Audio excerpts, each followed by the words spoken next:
I have to have eyes in the back of my head, whether it's someone who's going to attack us skating, whether it's, someone who wants to rob us, or a cop. So when I shoot skating, it's a very high stress situation. We need to get in and out without anyone catching us. But it is what we do. It's the way it is. So skating is gnarly now, and I don't like seeing people get hurt. To see people jump down Hollywood 16 or El Toro, it's crazy. It's literally crazy. And to land and be able to get up. So it's so amazing to shoot. But every try is it's like a football play, you're scared that someone could get hurt. Magazines were everything for a period of my life. It was what social media is today.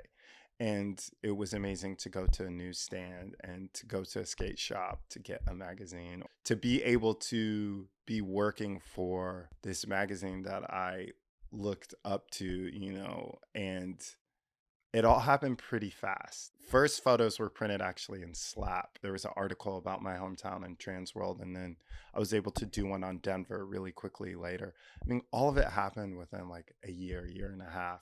To getting photos in Transworld, to being like, I want to visit there. It was my first flight. And I was like, I want to visit California. And then it was 6 months later, I was living there. Trying to rob me, disappearing and shit. I'm waiting in the cold. What the fuck is going on? When you get in, give me a fucking call, all right? I'm always going to be a fan of magazines and media. I think it's always such a creative outlet for other people. Always great to have people have their voices and interviews and stuff amplified. It was amazing. I mean, it's not like I'm the biggest. I have a ton of books at home, mostly photo books, but I'm not like the most. I wasn't smart in school. I wasn't well educated.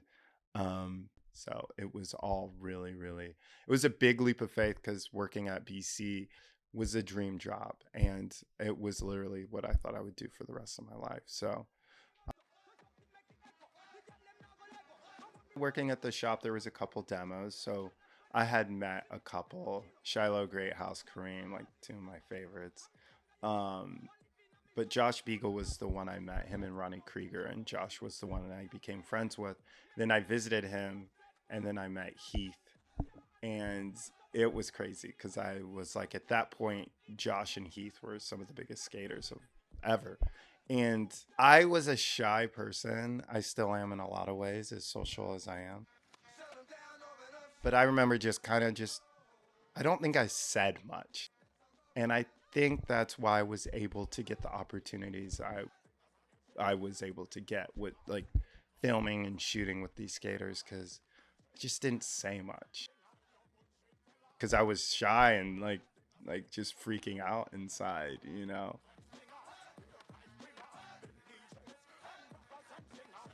I mean, it was straight up like a movie. We went to the DMV right when we moved, and we walked over to this guy who looked like Tony Hawk, and his application said Anthony. We're like, that's not him. We were dumb. It was fully Tony Hawk. It was a scene in San Diego too. You could go to the YMCA and see like the best vert skaters. I was lucky to meet like Ty Evans, and he really brought me under his wing, and he was working for Planet Earth, which was a big company then.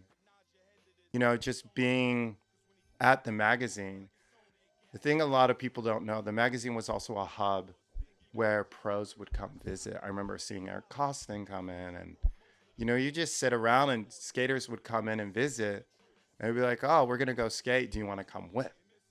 And then that's how I met Jeremy Klein. No one was shooting photos. They were like, go skate with Jeremy. Jason Maxwell, Kane Gale. It was crazy. This is before DM or texting or anything.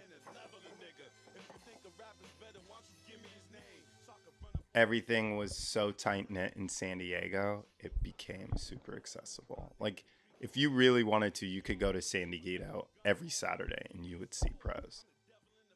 Because I never put the pressure on myself to make it happen. I mean, in the back of my mind, I definitely wanted the success of having photos in magazine and cover. That's all I cared about. But it wasn't like, yo, I'm doing this. You know, it was just like, let's just, like, I kind of had nothing else to do. Yeah, I would say it was the basketball that led me into it. All my stuff, I always say, is because I just wanted to photograph things that I loved, whether it was basketball, skateboarding, or music. Those are my three things that I was really into. Spike Jonze being a very big influence on me was the one skate photographer that was like, you can do everything. And that his photos and photography and his trajectory of his career really is something that I always, like, that was my shining star. So for me, it was the basketball. Luckily, that changed my life. That changed everything. It changed my photography. It changed all of it, because meeting Andy Bernstein, him teaching me Hasselblad in medium format, which I took into skating, which changed my look into skating.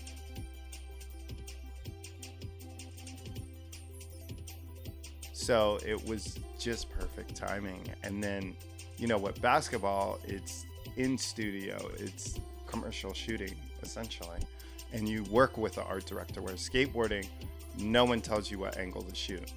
You know, I have to pick the best angle. When I would shoot skating, it's like, okay, nollie back heel, where am I gonna be? It's one of the hardest tricks to shoot. And when I shoot commercial, I get a deck that goes, how do I make someone else's vision come to life? So it's very yin and yang, and it keeps me very well balanced in my photography. That's a controlled environment. Skateboarding is not. I have to, as a skate photographer, it's very high stress, because we're gonna get kicked out. The clouds changes everything. Nothing is controlled. If I'm in a studio, the light doesn't change, craft service is there, I have assistants, everything is so chill. No one's kicking me out of this studio.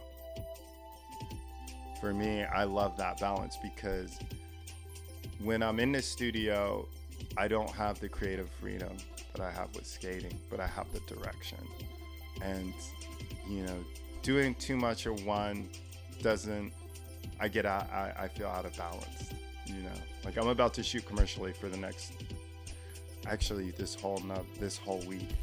But like, the stress that I had yesterday at Hollywood High is a lot. So it's like, I like to unplug from that stress.